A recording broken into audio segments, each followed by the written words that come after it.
Righto guys, what's going on? I've just had to film this pretty generic intro for a few videos, pretty much as an apology.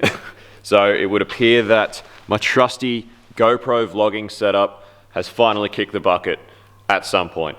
I don't know whether it's the actual port on the GoPro or the mic adapter from GoPro, but one of them has shit the bed. And as such, pretty much a lot of what's been filmed lately has absolutely terrible audio quality. So the problem is, because I've had so much time off with my son, I just left the GoPro here for Rex to film, and pretty much since Rex started filming, all of the video has been that way. And I didn't notice until last night when I finally got the footage off and had a look at it, that the audio was absolutely atrocious for all of them. Unfortunately, that means literally the entire video for this Maloo is all just straight off the GoPro audio, and it's terrible. Everything Rex filmed with the blue tunnel pulling the motor out of that is also horrific, and the start of this 31 video is also going to be terrible quality. So my apologies to you guys. I'm definitely retiring that GoPro at this point to only drift footage and time-lapse footage. I'm going to go back to using my Canon camera to vlog until I can afford to buy a new GoPro. So apologies for the terrible audio quality in some of these videos, guys. If you're watching this at the start of the video, it's either for the entirety of the video or at least part of the video, and I apologize, but bear with us. Won't be filming with the GoPro anymore, and will be better quality audio from here on out. Sorry guys. Believe it, no one's more pissed off than we are.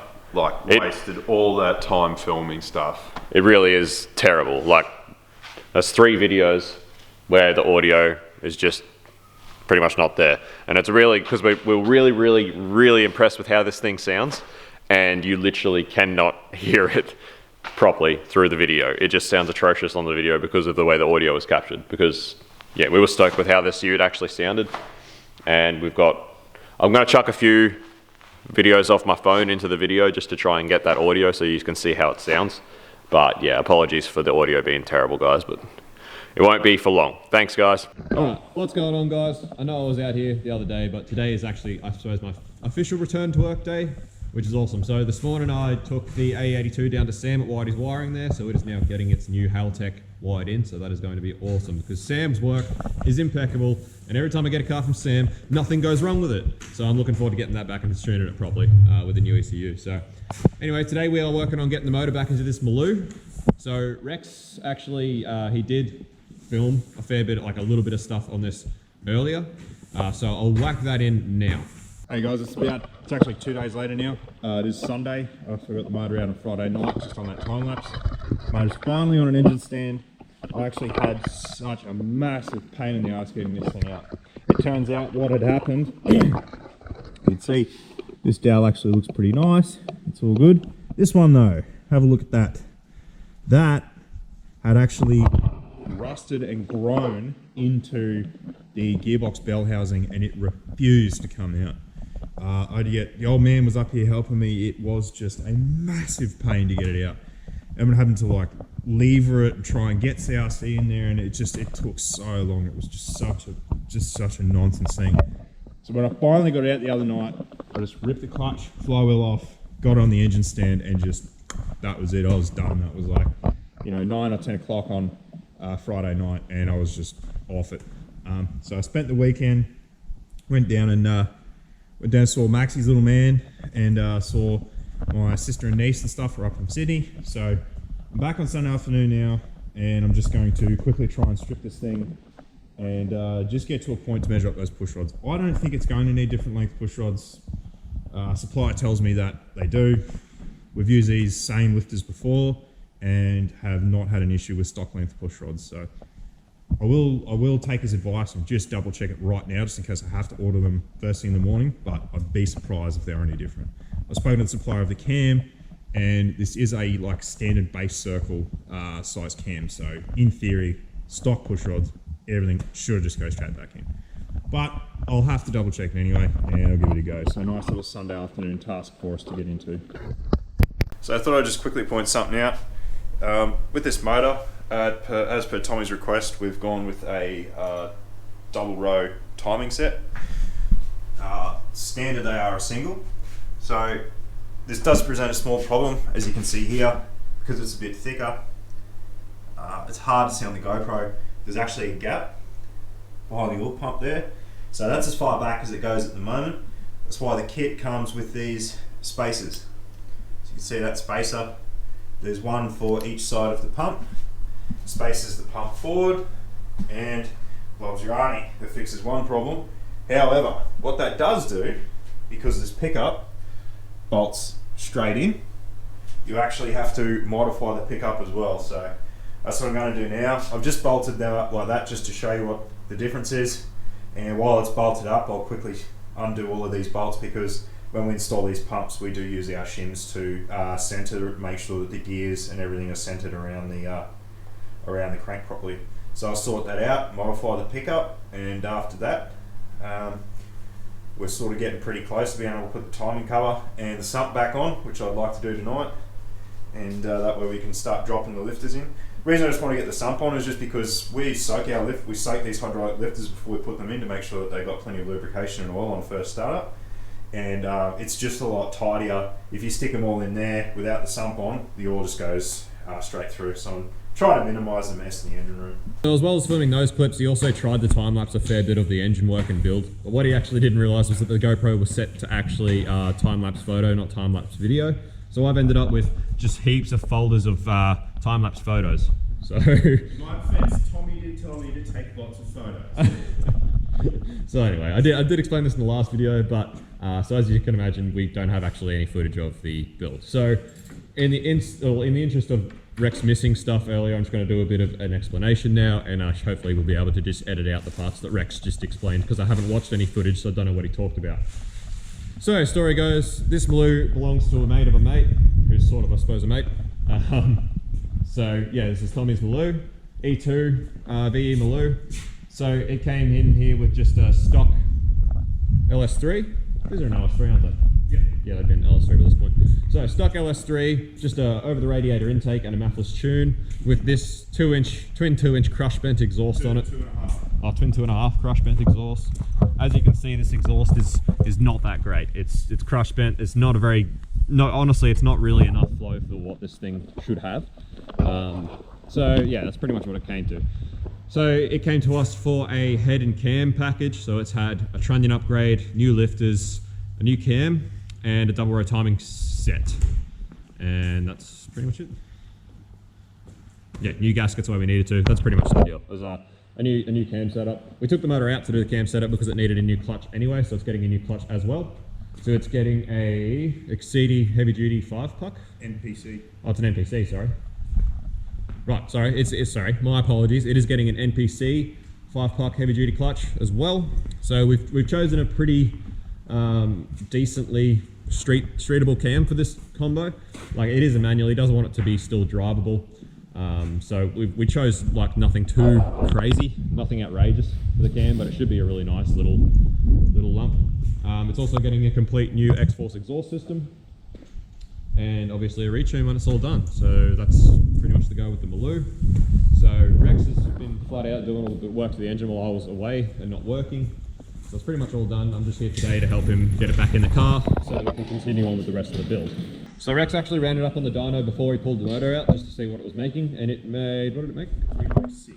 So it made 396 at the wheels with that terrible exhaust, and obviously whatever just mathless tune was on it with the OTR. So, you know, we'd expect it to probably go close to 450 now, fingers crossed, with like a decent exhaust system, new cam, and you know, all that sort of work. So Rex did find he had to grind a few valves when he did the springs and new valve stem seals. A couple of the exhaust valves had to be sort of ground. They're a bit sad, which is a bit strange considering the motor's fairly low Ks, but you know, bad quality fuels and sitting and stuff can do that to your valves. So anyway, it's time for us to get this thing in the car now. So new flywheel will go on, new clutch, and we'll just start moseying it in back in the hole. VEs are a bit of a pain to get motors in and out. One thing you can do is pull the whole front clip off. That's what a lot of people would do. But because this thing's got aircon, we didn't want to have to worry about getting the aircon regassed. We don't want to make Tommy pay for that, so we're sort of just fighting and dealing with it, just getting it in the hole the conventional way, which is a bit difficult for VEs. So anyway, we'll get cracking and we'll see us when it's sort of finished. I don't think I'll bother even time-lapsing this, considering none of the other time-lapse of this build has worked. So I'll keep with the theme of a no time-lapse build, but just imagine there's probably going to be a lot of swearing and, you know, the rest of it. This Maloo is super nice though. Black, I think they call this colour Phantom. But yeah, black V Maloo. It's a sunroof model. It's actually got a sunroof in it. Really cool, yeah. I'm a big fan. Anyway, we'll get cracking. Sorry guys, I actually lied to you. It's not a 5-putt clutch. It is just an organic heavy-duty clutch, which is honestly a good thing for the drivability, especially with the cam and stuff. When you start looking at lumpy cams and then button clutches, it starts to get a bit of a pain. So obviously, the organic plated clutch was still rated to what we needed it to be. We did order this clutch literally months ago because we were meant to do this job just after Christmas, but it got put off. So this clutch, we ordered it a very long time ago. But yeah, so obviously it is going to be fine, which is good because it's going to be still really nice and drivable for Tommy. But we do have to actually modify the bell housing.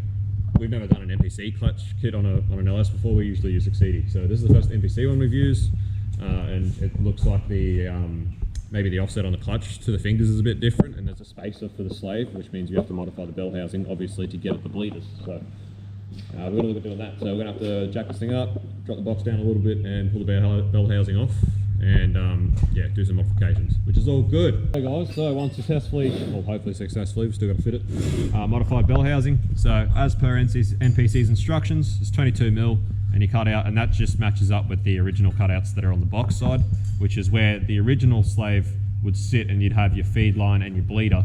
But obviously, because what we did was we put the two concentric slaves next to each other, it seems as though the NPC slave is actually shorter. That's why they space it further forward on the box. I think Rex has chucked it in while I was doing that. He has. So as you can see here, the concentric slave that comes with the NPC kit is a little bit shorter, so they've got a spacer with it. So obviously, once it's spaced out, your bleeder and your feed line sit further forward. Hence, you needed to modify the cutouts in the bell housing to accommodate for that being further forward. So this is ready to go back on now. Just yeah, just drilled a few holes and then cut with the air hacksaw. Now, obviously, over many years of doing this sort of stuff, we've accumulated a lot of tools in this shed. And every now and then you have one that it just changes the game completely. And this air hacksaw is one of them. This is a very handy tool. We use it all the time. So good. And then I just cleaned up the edges with the burring tool and the die grinder and a flappy wheel just to make sure there's no sharp edges. So happy days, ready to go on. And then we can continue on. Righto, so bell housing's all mounted back up. We're ready to go there. We're just going to bleed up that concentric slave before we put the motor in because it's already done. Rex has already bled it up. Awesome, because they are a real pain. Obviously, we got a new full braided line as well from NPC, so it's a full braided line now all the way, which makes it easier. But stock, again, can't say much for the VEs because we haven't done enough of them, well, any of them except for this one, to be honest. But the VYs and the VXs and stuff, the TVD6, the lines have like a dip on the driver's side. They go back over the box to the passenger side where they actually go into the slave, and it makes it a real pain in the ass because they have like a real spot where it's real easy to get a lock, and they're a real pain to bleed. So just hold this for Rex. So it makes them a real pain in the ass to bleed. So we decided to bleed that up before the motor goes in so that we don't have any problems later on and everything's in the way. So at the moment, just putting on the flywheel. As with all LSs, you got to put actual thread sealant on the flywheel bolts because they are not blind. They go, or the bosses go all the way through the crank into the wet area of the sump. We've also put on a new ARP flywheel bolt on this motor as well, which is just something like we're happy to use, like reuse a lot of stuff on motors we build for ourselves, but doing customer work, we try and use new stuff. So yeah, new flywheel, so new spigot, and we're pretty much ready to go. Clean up that flywheel, clean up the clutch plate, whack it on, and then drop this thing back down and get this motor in. So. The other thing is because Rex did grind the seats of the exhaust valves, he did have to check all the install heights again of the ones that he ground for the new valve springs. I'm freaking tired. Having a newborn's hard work. So apologies if a lot of this stuff is a bit gibbery and I doodle around a bit and sometimes repeat myself. I'm just super tired at the moment. I'm not getting much sleep.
Righto guys, so we've got pretty much everything up in the engine bay done now, apart from fluids.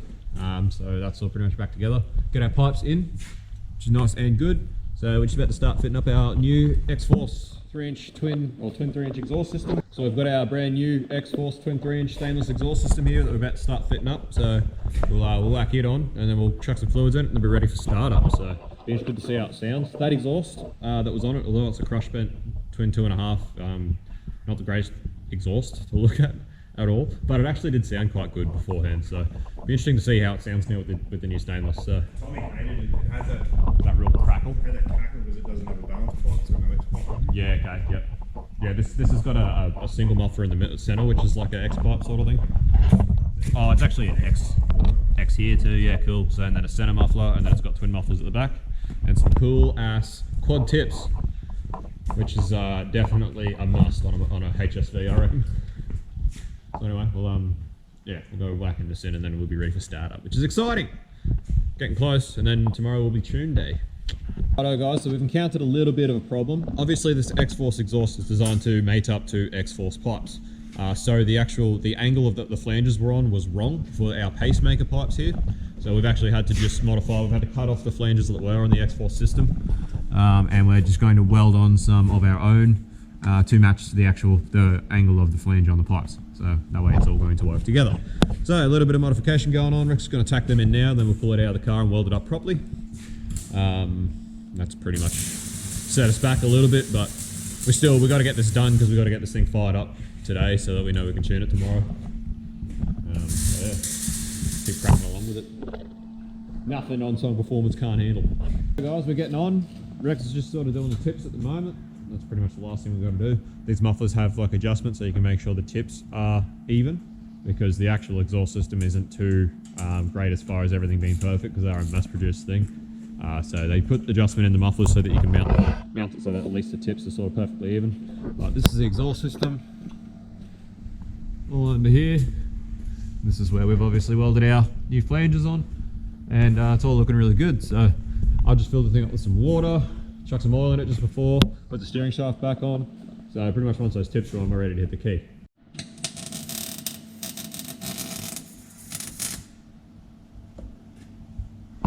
Pretty solid first day back though, pretty big day. It's been good. Alright, so we're just writing in the new tune on the ECU with just a little bit more bass idle, just to sort of help with the cam. As well as that, when we do cams on these things, we do drill a little hole in the throttle blade just to allow a little bit more air. Just again for that idle, because when you go to bigger cams, you start to run into issues with vacuum, and cars don't particularly want to idle. So that just helps out a lot. So anyway, we're going to hit the key.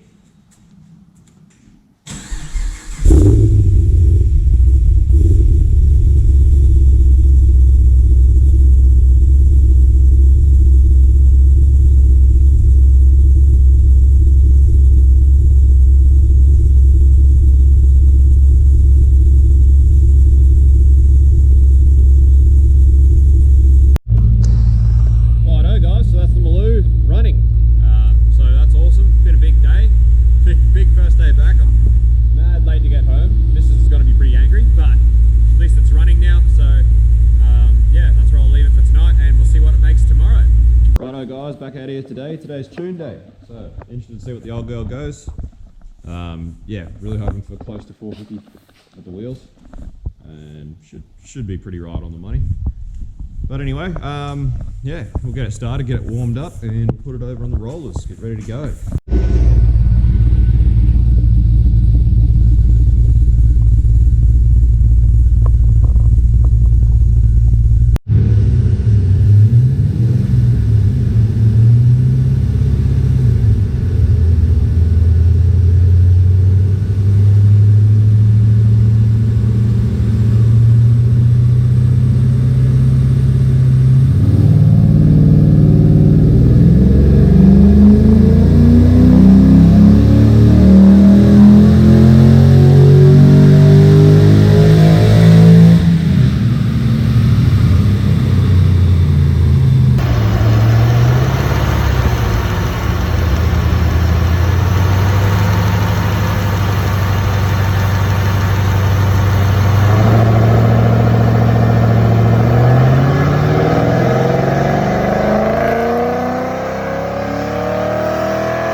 up at. So you can see here, this is actually, Rex ran it up before we actually started doing any work to it.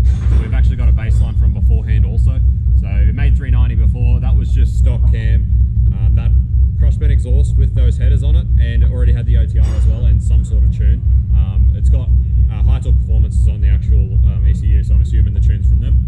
So that was the old tune just with that stuff, and then obviously after the cam and the new exhaust and everything we've done to it, we've got a new line there. So 470's pretty staunch, we're pretty happy with that. I'm sure that the owner's going to be stoked with that. His mate actually got a VF MALOO tune today by High Torque that had a similar spec cam, and it went 461. So he really wanted to beat him, and he did. We managed to get more than 461 out of it, so I think he's going to be stoked with that.